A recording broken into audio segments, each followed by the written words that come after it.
welcome to Observations, wherever you may be. We've got Kirk and Scott here. Hello, fellas. Good morning. Good morning. We're going to begin here before we return to Chapter 9 of Observations and tell the story of Noah and why it is pertinent to establishing a relationship with God and understanding the history of humanity. There is an ongoing struggle in the world right now with the truth. And we have the world based upon the votes of nations at about 95% in direct conflict with the truth.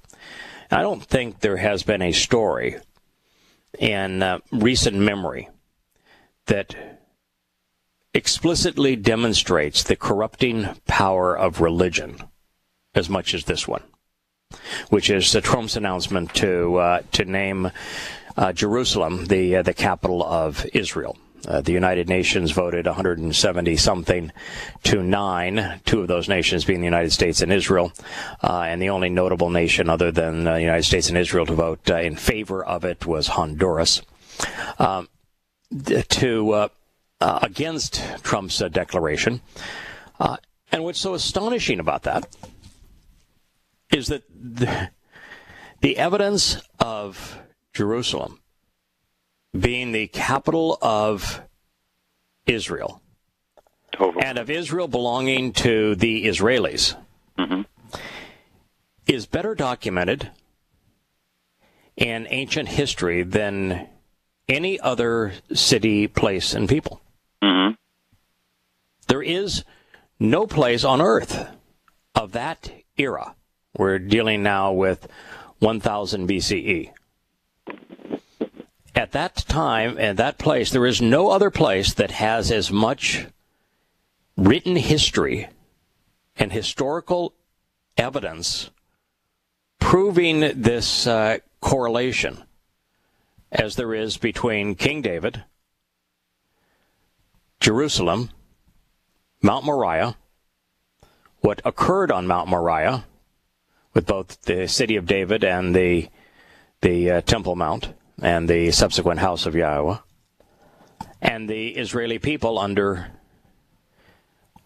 David and then later Solomon, and then the histories of all of the peoples around the world that interacted with them in this place, corroborating that they were there, including the Egyptians, the Assyrians, the Babylonians, the Hittites, the Canaanites, the Greeks, the Romans, the Byzantines, the Ottomans, and on and on and on it goes. Further, on the opposite side, there is absolutely no evidence outside of that same testimony that there ever were such a people as Palestinians or a place called Palestine.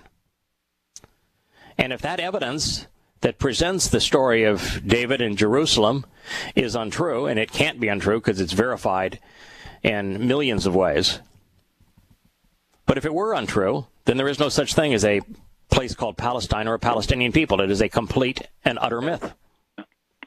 And since it is true, and that is the only reference to these people, they are unknown otherwise because they had no language, they left no monuments.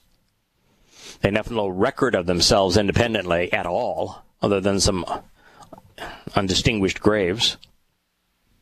Then they were invading terrorists who were expressly forbidden by Yahowah to call that place home. So to believe Muhammad's rubbish, that he rode a wild winged ass from Mecca one night when he was being assaulted for having made a polytheistic religion out of his original premise on Islam by announcing that there were 3 goddesses in addition to Allah in the Islamic pantheon, And he got up from his bed, allegedly, while he was sleeping with a 6-year-old girl, his best friend's daughter, an act of pedophilia, and then flew that winged ass to Jerusalem to meet in the temple, which he was too stupid to know had been destroyed 6 centuries earlier. That he claimed to have met with all of the Israeli big shots, the prophetic big shots of history, and then leaped up to heaven by way of hell to meet with Allah, who said, "I want you to bow down to me 50 times a day."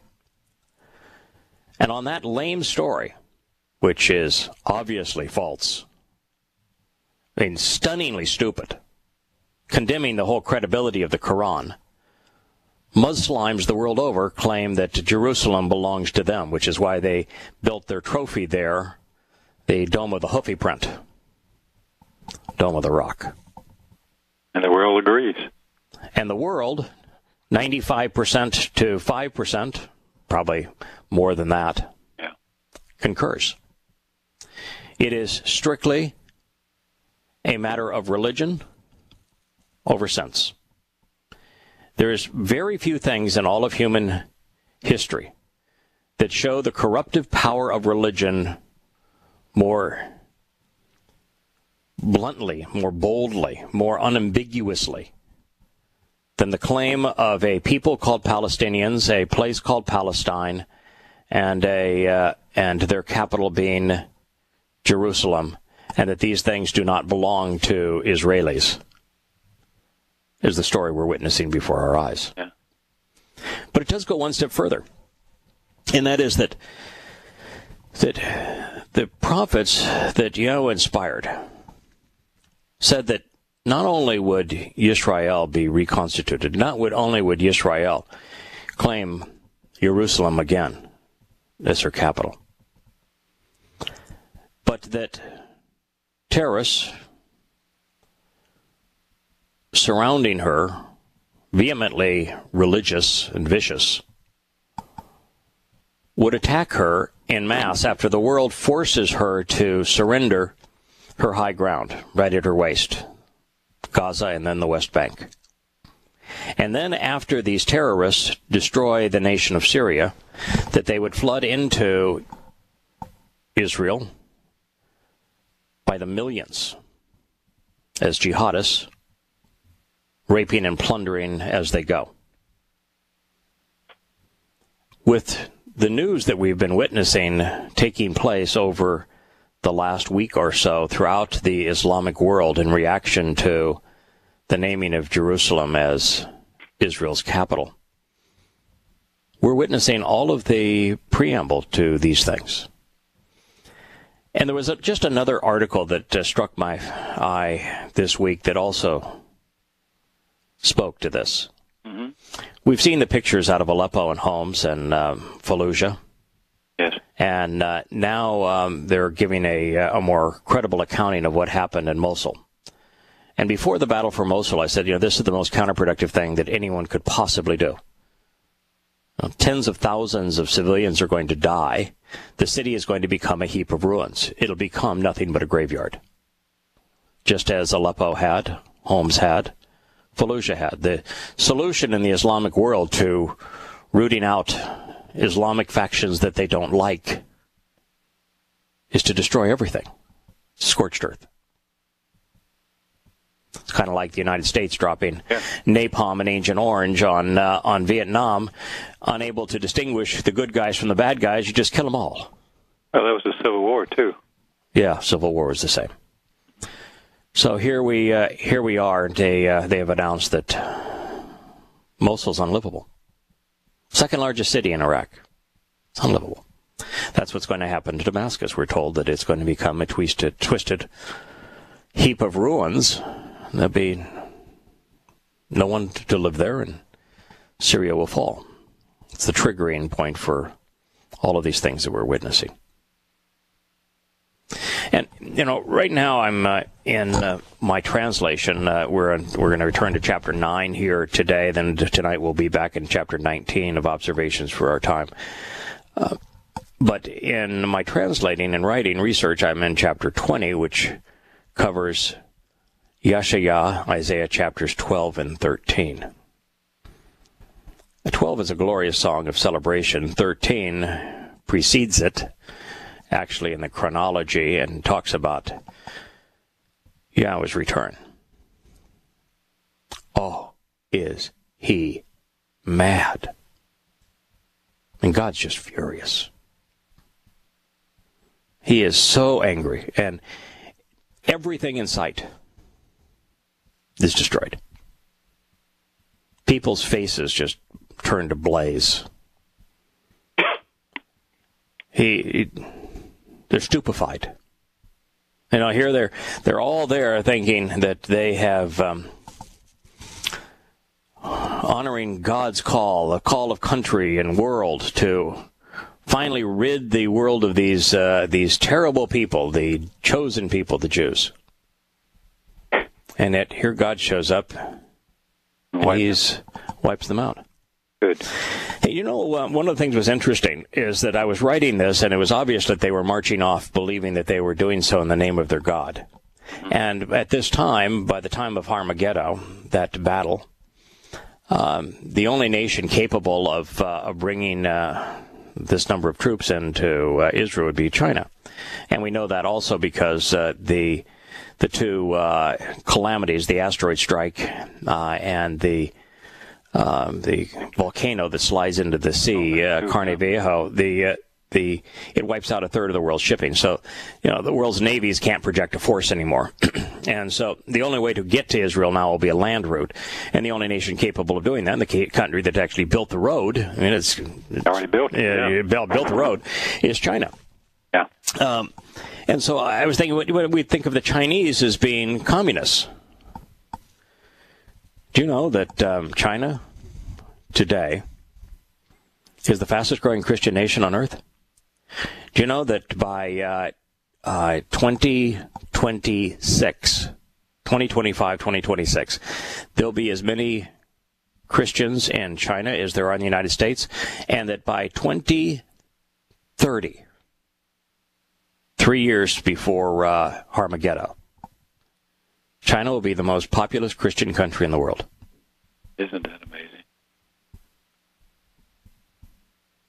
Where there is Paul, there is anti-Semitism. Wow. So those are how the pieces are falling together. But, you don't have to ride this train wreck. You can get off. There's an ark that was specifically built for those who don't wish to end up in that train wreck to board. And we covered this part of the story a couple of weeks ago, and we're going to retrace our steps and then move forward. So Yahowah saw and understood, as a result, that indeed the depravity, wrongdoing, and immorality, the corruption and destructive nature, in addition to the perverse attitude of mankind as the descendants of Adam, was excessive, being exalted throughout the region. Before I read the next part of this, I should say that as I translated Yahowah's appraisal of the conditions that made him so angry prior to his return, he used exactly the same words. He described humanity today and over the next 15 years using exactly the same words. And also every inclination, conception, and motivation, and most especially the way ideas were formed and framed regarding his thoughts, intentions, and reasoning, which affected his judgment and perspective, were exclusively and continually wrong, without exception. And that ultimately is what brings us to Armageddon as we move to the future. Yeah. There will be fewer men and women who are right with God, then there is gold, is the term that Yahowah uses. In fact, he says, as descendants of Adam's, it'll be less than the gold of Ophir. I did a little math on the gold of Ophir. Yeah. And it equates to about 1,200 people. Well, that sounds like a good number. I mean, as far as it makes sense. So we aren't going to have the world as a whole is going to be entirely and without exception wrong. Yeah. You know, there's this notion. Every word in the Go ahead. Bog you down or anything, but every word in those last two paragraphs you've read are raw words. You know, with right. Yeah, they are. Man's view. That's right. Yeah, they're all raw. They're all raw as words. Yeah, there's man is leadership. Yeah, rotten to begin with. I mean, associated with them. It's Rosh Aleph. They're all raw words. You are correct. And it's the raw words again that permeate the latter days assessment. Mm-hmm. And what's astonishing about that is one of the most interesting raw words. There's two raw words that people don't typically associate with the raw community. Mm-hmm. One of those is ra'ah. Ra'ah has two denotations. One is shepherd, feeds the flock, nurtures, protects. The other is twists, perverts, destroys. And so he uses ra'ah to speak of pastors, priests, those who claim to shepherd the flock, who are evil and destructive. And ra'ah is there is a re'ah without the hay at the end. Yeah, the re'ah, one of the raw words that is typically translated neighbor, but that's not its meaning. Mm. Evil, corrupt. Yeah, dysfunctional, impaired. Twisted, impaired. Even. Yes. So these are indeed all raw words. And, there's this notion, general perception has always been part of the human nature, to try to blend in with the majority, believing that the majority is right. If a jury convicts somebody, well, the majority was correct. That is a just verdict. But the majority has been wrong, consistently wrong, throughout all of history. Yeah. They're almost never right. It doesn't matter who the king was that they empowered or the god that they worshipped. They're always wrong. The majority of Americans are wrong in terms of their perceptions of the country, the perceptions of their military, the perceptions of their government, perceptions of their economy, their basis for their religion. The vast majority of people are wrong, and if something is popular, you can be assured it's wrong. The opposite is true. And this has never been as ubiquitous as it is now with political correctness, because prior to political correctness, lies like religious lies, political lies, military lies, propagandist lies, they were all popular and accepted. But the truth wasn't rejected. Yeah, the truth wasn't necessarily rejected. With political correctness, not only are the lies now part of the fabric of the society, the truth is considered anathema. Mm-hmm. The truth is a great sin. You're condemned for promoting the truth. So it is they were continually and exclusively wrong every day without exception. So Yahowah, as a result of his compassion, was sorry and lamented, disappointed that he had engaged with the descendants of Adam in the material realm. He was distressed over what he had fashioned and formed, hurt by his creation's deliberate distortions with regard to his decisions and emotional response. This is one of the great insights that few people appreciate. And that is to be compassionate, you must hate. Yeah. And that if you don't hate that which is constantly wrong, destructive, immoral, then you're showing no regard for, no concern for the few who would like to live their lives without such negative influences. You're not protecting them. And they deserve your protection. Yeah. If your dog became rabid, right, and attacked your child, you shoot the dog. It Correct. may be your family dog, and you may love your dog, but it's rabid. It's going to kill your family. So Correct. You shoot the dog. Come on. You may have a thing for snakes. Yeah. But you do not live a family of copperheads or water moccasins play among your child's nursery. No. Some people just might think that the black widow is a really handsome-looking spider. But don't let him crawl on your pillow. No. Oh, and so to be compassionate, one has to be distressed over these negative influences: murder, rape, pedophilia, incest, robbery, particularly religion, leading people astray. Then Yahowah said, I will remove the contamination of the descendants of Adam, which for the benefit of the relationship I brought into existence out of the Almighty's material realm. For concerning humankind, inclusive of the predatory beasts, the testimony of the slithering reptiles, and the winged creatures of the spiritual realm, surely I regret, as an expression of my sympathy, that I have engaged with them. Wow. I don't, Kirk, when you pause for a moment and you think that the best Yahowah has right now on this planet are the few hundred of us that are part of his covenant, and we aren't much to draw to. You may lift up a banner, but, by comparison to the others, relative to our relationship with him, we're diamonds. Yeah, I know. Or diamonds among reptilian discharge. Because what he treasures, but we ain't much, pal. Yeah. That's pretty sad. Yes. And we're hundreds amongst billions. Yeah.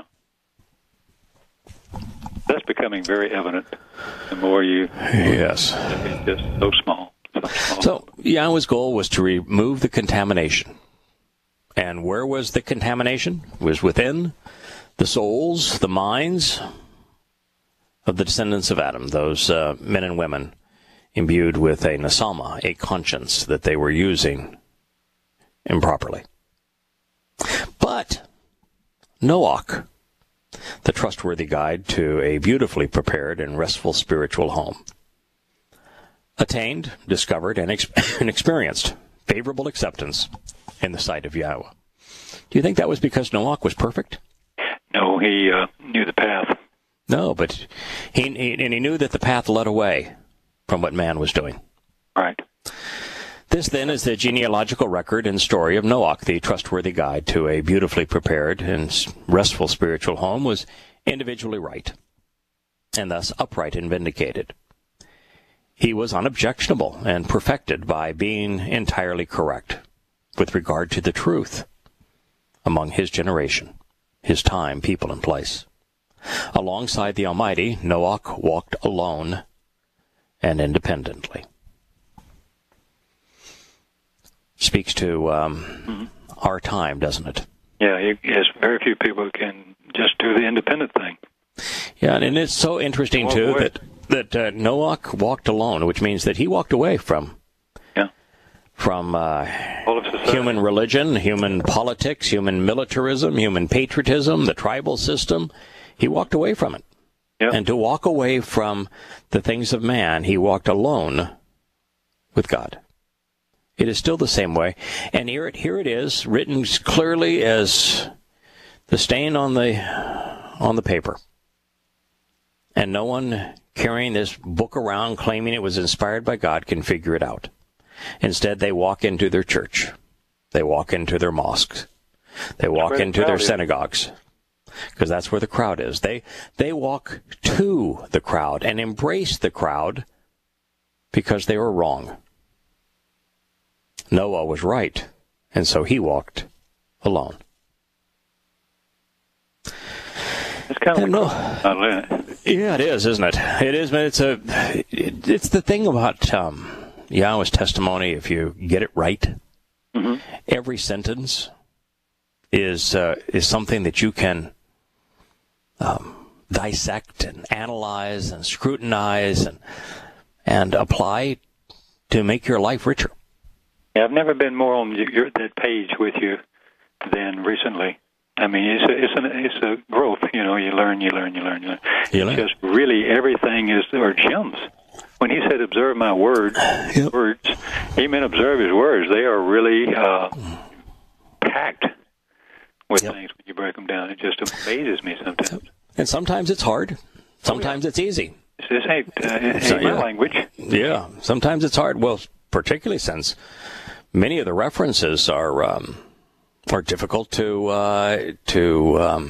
understand from today's perspective, or to use yesterday's words to describe current events. So it's not it's like any discovery. If you're going to be an archaeologist, you'd better be prepared to get your toothbrush and push away the dirt, right? Yeah. You don't do archaeology with a steam shovel. That's the same thing is true when you're using etymology to study Yah's word. You've got to go around every letter, every nuance and crease, every tittle, and extract the nuggets that are there.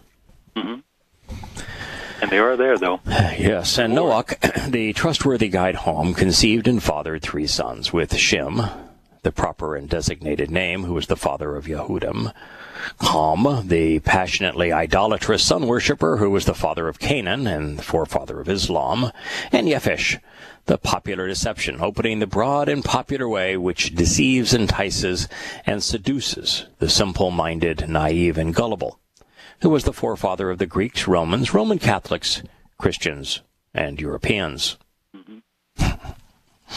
There's a lesson for us. Boy. Now, this region was corrupt.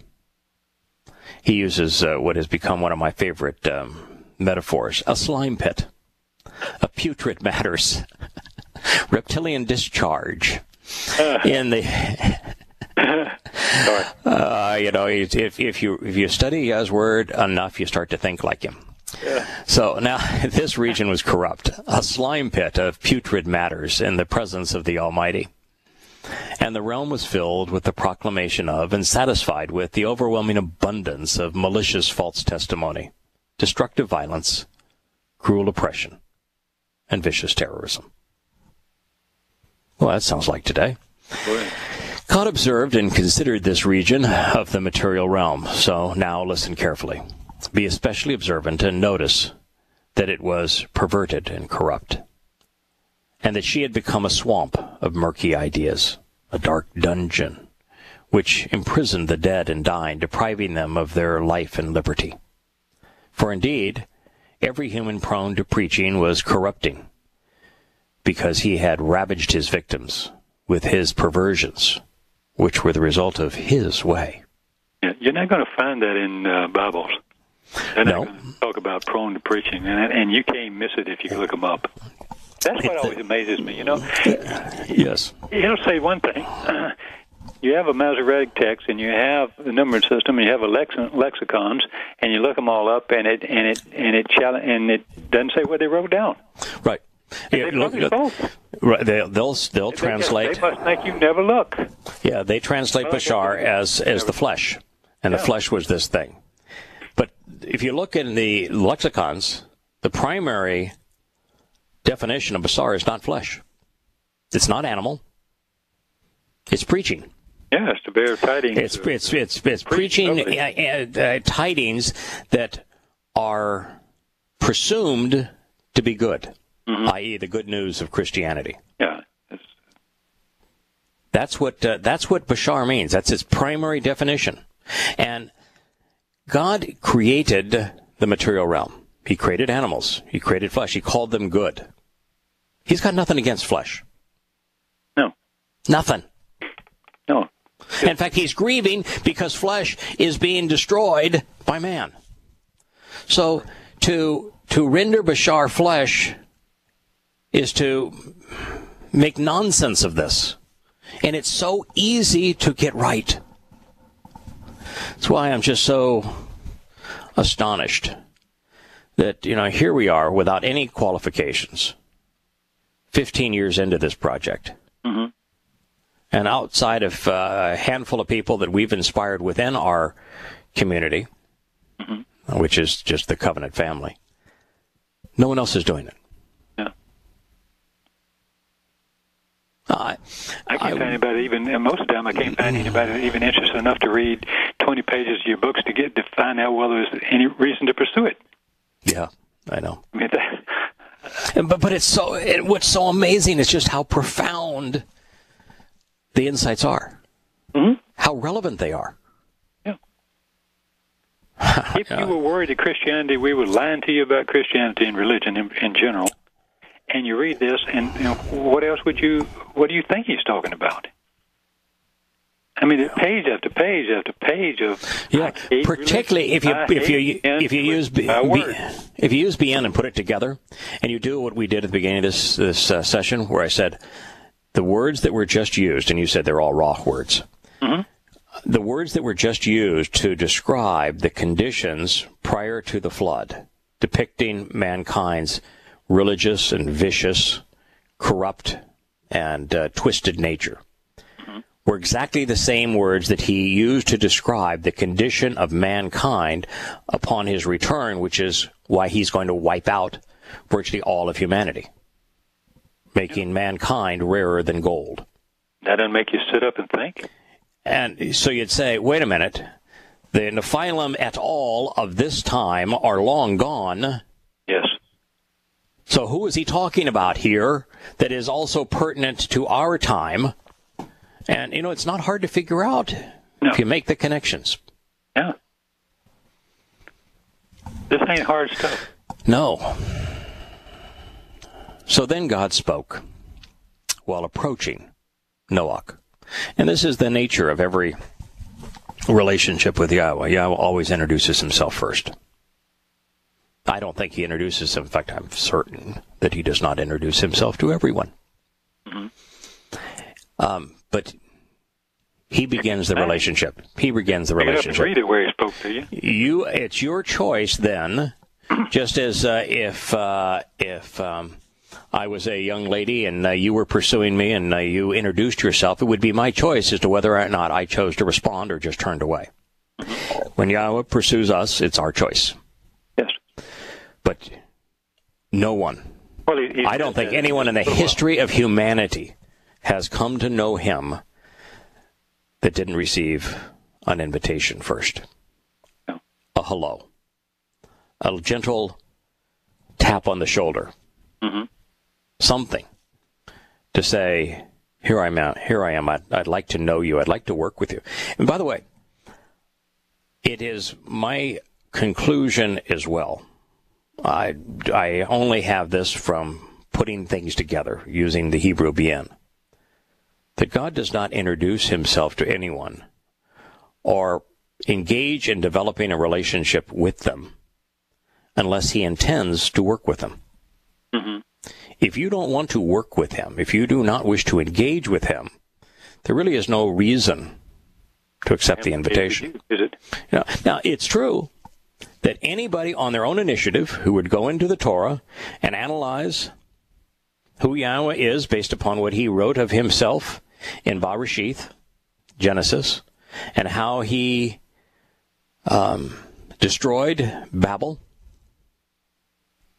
and destroyed these vicious people on earth because they grieved him. They were too religious, too political, too militaristic, too vicious, and formed a relationship with Noah because he was right, and Noah listened to what he had to say and acted upon it. And then you follow that story through his relationship with Abraham without an introduction from God. Mm-hmm. You could accept the 5 conditions of the covenant. You could attend the 7 Moed Mikre, the invitations to meet with God, and you could become part of his covenant family. Yes. I don't think anyone's ever done that. No. Personally, I don't think anyone's ever done that, not on their own initiative. You know, I kick myself every day because, not every day, but I kick myself sometimes when I think about it. I told you that story. Why can't I have what Abraham, the deal Abraham had? Yeah. Why didn't I? Well, eventually I found my way through reading what you wrote and then going from there. But you got that deal. You just don't do it independently. It's very, very, very hard. Yeah, that's the only deal there is. Yeah. And it's laid out very clearly. Mm-hmm. But I'll go out on a limb here and say, okay, that I may have been the first person in 2,000 years, maybe 2,500 years, to find it and figure it out. Probably. I don't have another candidate to debate with you. And I don't say that braggadociously because I didn't do it on my own. I started the same way that Noach started, although Noach was much better than me. But I started with a tap on the shoulder and a whisper in the ear, and say, I'm God. I've got a job that needs to be done, and this is what I would like you to do. And then I played like I was Moshe and said, no, not me, man. You got the wrong dude here. You need to go send somebody else. And, we did some negotiation, and we decided to agreed to go to work. But had the 91st Psalm, Dode's masterpiece to God's intervention in our lives, not been in my pocket at the time of that introduction, I wouldn't have found it. Because it was actually that introduction that led me to writing a chapter for a book called Tea with Terrorists, because immediately thereafter, in pursuit of the mission that I'd been asked to accomplish, I met with Al-Qaeda. And in meeting with Al-Qaeda, I learned why the Muslims were killing us based upon Muhammad's words and deeds. And so I wrote a book called Tea with Terrorists, where one of the main characters is trying to demonstrate to another one of the main characters why she was a Christian. Now, as you know, I'm absolutely not a Christian. But she wanted to prove that while the Quran could not be trusted, that the Torah, prophets, and Psalms could be trusted. So she took the 20 of the more interesting prophecies about the life and birth of Yosha and shared them with this character. And one of them is that he would be a descendant of Dode. And that the prophecy goes on to say that when he sins, I will not spare the rod. And it was that verse and writing that chapter that changed my life and directed me to go into that story and into the language to figure out what was really being said, because I was certain that what I was reading in every Bible translation was wrong. And it indeed was. And so that began this journey of, well, if these translations are wrong, what does it really say? And that's how I found it. Just simply by rendering the words as they were originally intended. So, God spoke while approaching Noach. A limitation constraining every human prone to preaching has come. For I have noticed that indeed the region is filled with the proclamation of and satisfied with the overwhelming abundance of malicious false testimony, destructive violence, cruel oppression, and vicious terrorism. So because of their presence, now pay attention to me, listen carefully, and be especially observant, standing up and taking notice that they are corrupting the material realm. Choose of your own volition to engage, working to make an ark of laminated and resinous wood, constructing rooms within the ship, and then cover her, including the house and also the outside, with pitch. Now, that's a real mouthful. Yeah. Choose of your own volition. That's who's speaking? Right there. I mean, who's speaking? Yeah. Your own volition. You choose. You choose. I'm going to lay it out for you. I'm going to give you the opportunity to save you and your family from all of this. But it's your choice. I'm not going to make it for you. That is consistent with the covenant. That is consistent with salvation. God laid out a set of instructions. If you listen to him and you act upon those instructions, he will let you engage in your own salvation. But you will participate, or it will not occur. This muck about salvation is a gift of grace is absolutely preposterous. You either engage, or it doesn't happen. You either listen, or you don't know what to do. And it's your choice.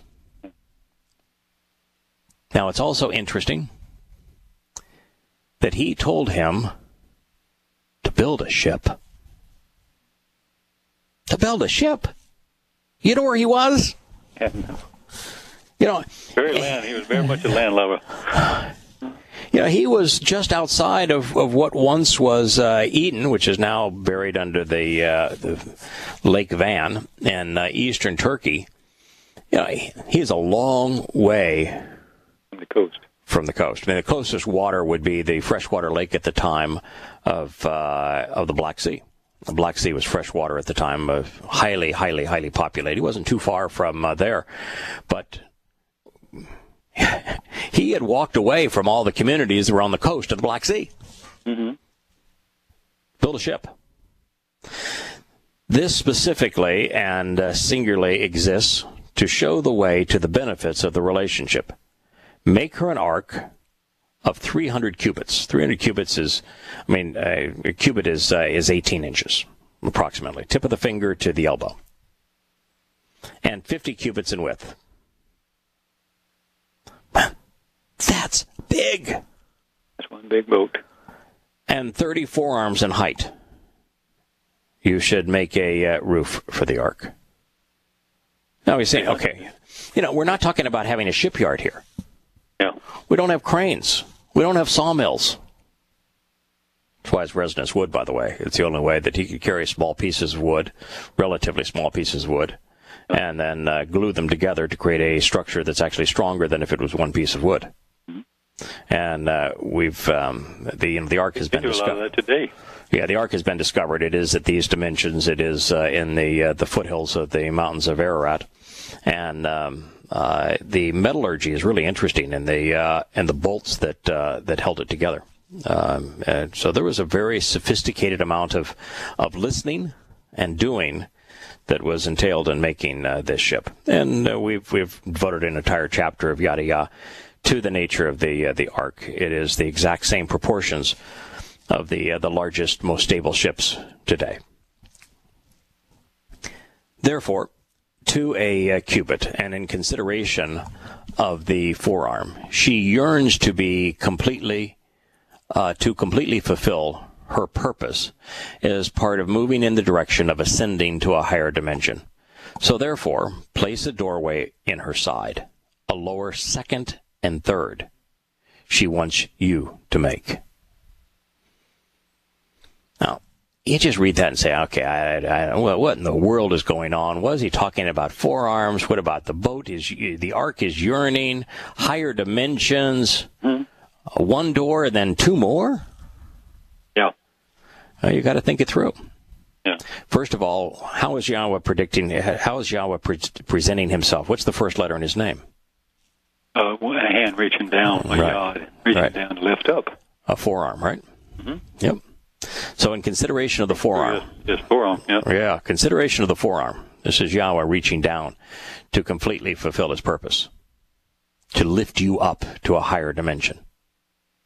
Therefore, place a door in her side. What is the doorway to Yahowah's home? What's the doorway to life? It's the Passover peace offering. That's right. That is correct. Place a doorway in the side. What about the second and third doorway? There must be a second and third doorway to Yah's house, right? Or a second and third door somewhere else. Yes, indeed. Mm-hmm. Second and third doors go to the other potential destinations for human souls. Right. Annihilation or eternal incarceration in Sheol. That's why there are 3 doors. Now, look up and pay attention to me.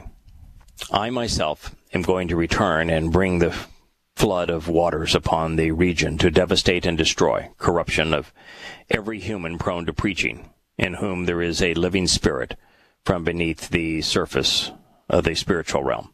All who are in the region will pass away. Now, he's not here to kill every animal, not here to kill every human, not here to destroy the entire earth. This is a specific region. Not the whole world, no. Right, and he's later he will say it's all those with an Asama. They would be the descendants of Adam, not all of humanity. And the reason he has to fill the ark with all the animals to replenish that area had it not. Yeah, correct. Had it been anything else. So. Yeah, it's just the animals to replenish the animals in that area. Mm-hmm.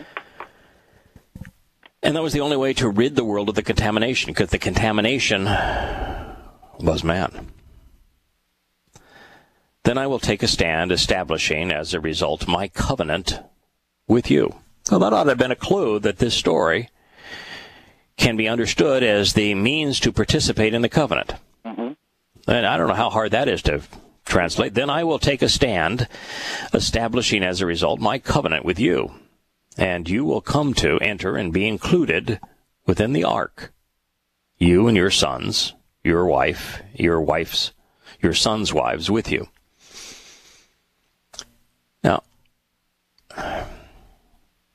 is there any other artifact associated with Yahowah that's important, that is called an ark? Of course, the Ark of the Covenant. Yeah, the Ark of the Covenant. So here he is going to establish this ark that is part of establishing his covenant, and then he would later have an Ark of the Covenant. Maybe there's a connection between them. I would guess so. Yeah. So Noah, the trustworthy guide to a beautiful, prepared home, engaged and acted in a manner consistent with everything which beneficially shows the way to the relationship that God had instructed of him. Correctly doing so, acting and engaging accordingly, expending the effort to accomplish the task and profiting from it, endeavoring to acquire the knowledge which leads to understanding. You want to be part of the covenant, you need to listen to what God said and act accordingly. You can't tune him out. You can't do whatever you damn well please. You can't assume that he knows the quality of your heart. You can't assume that he's going to judge on a scale of good and bad. He isn't.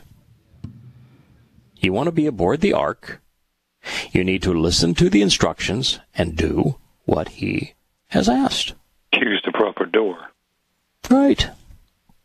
It isn't hard, but it is straightforward, and there's no way around it. No one got aboard this ark by slingshot. No one jumped out of a tall tree and just happened to land on board. Well, they were all invited. Guard? It picks you up at certain appointed times. Yeah. It's only at the port at certain times. If you're not going to get on the boat, you can't swim out to the ocean and jump on the boat. You have to be there at the times that it's going to be there. Correct. And in this case, you'd better listen to what the architect said and build it according to those specs. And then do what he said. Otherwise, you're on your own. Which, to be fair, I mean, we both, when we were doing Shattering Myths, that one lady, she understood what we were saying. She said that everything, she liked everything she heard. about the covenant. She just said that I can't do that because I'll never see my kid again. That's right. You remember that lady? She chose to do. She's choosing to do that. Right. Which is fine. He's not going to punish her, or she's not going to hell, or nor is she going to see her kid again. But she ain't going to see her kid again either. No, that's a choice she's making. So there you go. Yeah, she couldn't live with the thought that she would not see her kid again, and so but that is true for so many of us in the covenant, and you quickly lose your. I don't know what the right word is, but you don't. It doesn't bother you anymore after a while that, yes, you have loved ones in this life who you will not see in the next, and you realize that you do your best to be available to explain what the instructions are and why it's in their interest to avail themselves of it. But it's their choice, just as it was Noah's choice. It's their choice, and they will choose the path that they want to follow. Not our jobs to coerce them. And I told you the story of our next door neighbor when we were just starting to read Yada Yah, and Tara and I went next door and we had a glass of wine with a next door neighbor. She's pretty friendly, and we told her this. We told her these things, and we're sharing with her. The thing that she was most pleased about, and the only thing she didn't care about Yahowah. She was just so thrilled that she wasn't going to go to hell, that there was a third option. That's all. That made her happy. Yeah. And I had another experience with one of my students whose father had died, and he had rejected Christianity. And she always worried about him, but she didn't care about much of anything I said. Even though she thought, wow, it would more disturb her. But she was delighted that her father was not suffering. Yeah, and that there is if that's what you want, Yah has a plan for that too. No, I think there's a beauty in that. Yeah. And I think there's a beautiful thing that Yah created life and this marvelous blue and green planet to experience it on with free will and an asama and all the capacity that we have as humans, and in the construct of family where two people can come together and conceive and raise children in a home, and work for each other's betterment. That within that construct there is the opportunity to choose to go beyond it and get to know the Creator, to just focus on the mundane of the world, or to work against Him. And everybody has a path that they'll go down, and that those who just choose to enjoy or spend all their time preoccupied with the mundane, there should be no penalty for them. Well, and I think that's the reason why it becomes easier over time. You begin to realize that this is their choice. After you tell them so many things, and that this is the choice they're making. And the thing that I've always told, because I'll probably never see my father. I'll never, he's when he passes away, that's it. And he's one of my favorite people. But the thing that I always told him is, all right, if you're not going to do this, just make sure you're not on that other side and you're drawing people away. And that's the part to where I've been very adamant about how you can make your choice, but I will not allow any sort of the other side of that. Yeah, don't be proselytizing for religion. No, don't be proselytizing for politics or patriotism. Don't be doing those things. Back off. And do what, at the very least, do the first half of what Noah did. Walk away from those things. Live your life and focus on your family and friends, but don't lead people astray. Yeah. Well, that's why I can't engage in my family, though, because they're so political and so religious. It just it goes nowhere. Yeah. I will say one of my favorite things to do though is give my aunt a hard time. She's a pretty hard leaning left person, and I do enjoy when I see her that I get to give her a hard time about that. She's a socialist secular humanist. Yes. So a one. What are they called? One issue voters, basically. Oh, okay. All right. So yeah, there's a lot of those that whatever their one issue is most resonates with the candidate. Could be pro-life, could be pro-choice, could be pro-guns, could be anti-religion and society. Whatever it may be. Her daughter is a social secular humanist, though. Yeah. Which my favorite thing is she's also a vegetarian, which I always like. She a very strict vegetarian. She won't eat any sort of animal product. And when I asked her why, she was like, because it's killing of an animal. But she's pro-abortion. And when I point this out to her, it goes nowhere with her. Little conflict there. Yeah. Well, and these are, I mean, when I say I'm joking with them, I do actually like these people, and I do have fun with them, but I do also poke fun at them. Yeah. Well, the liberal agenda is no more sane than is the religious agenda. No, not at all. Yeah, they're equally insane. So Yahowah saw, perceived, and understood, as a result, that indeed the depravity, wrongdoing, destructive nature, and perverse attitude of mankind, these descendants of Adam's, was excessive and being exalted throughout the region. And also that every inclination, conception, and motivation, most especially the way that ideas are formed regarding his thoughts and inclinations, musings, and plans, which would affect his judgment and perception, were continuously and constantly, exclusively wrong, every day without exception.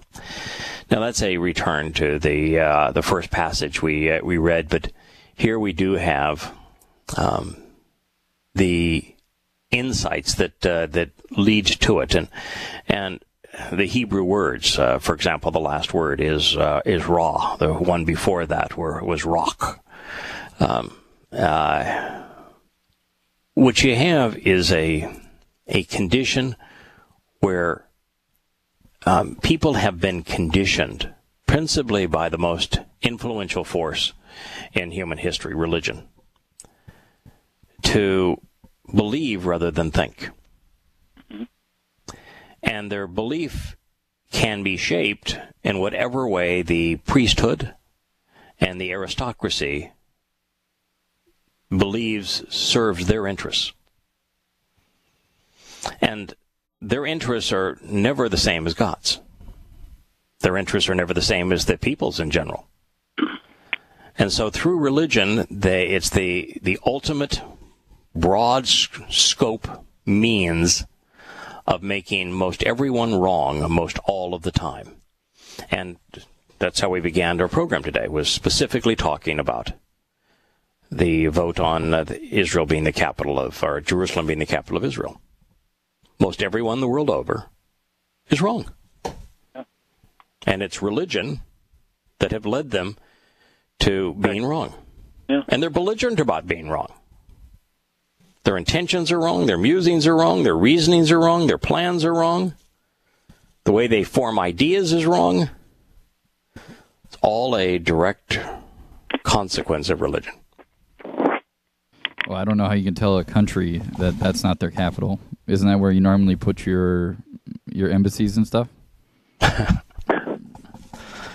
Yes, but you see, the world doesn't want God's chosen. The world is more influenced, far more influenced by Hasatan, the adversary, than it is by Yahowah. And the adversary wants to present himself as God, and the easiest way for him to do that is to renounce the witness of those dastardly Jews. So if Jerusalem and Israel and the testimony of Jews is obliterated, then Satan can continue to be worshipped as God without anyone knowing the better. We wouldn't know the better if it wasn't for the witness Yahowah provided through these people. So over the course of many years, and I've had the opportunity to lead readers on a wide variety of investigations as we have sought to understand something that God has revealed along the way. And without exception, not only have our adventures and learning been rewarded, we've always found Yahowah affirming what we discovered, usually in a subsequent statement. This is true. today.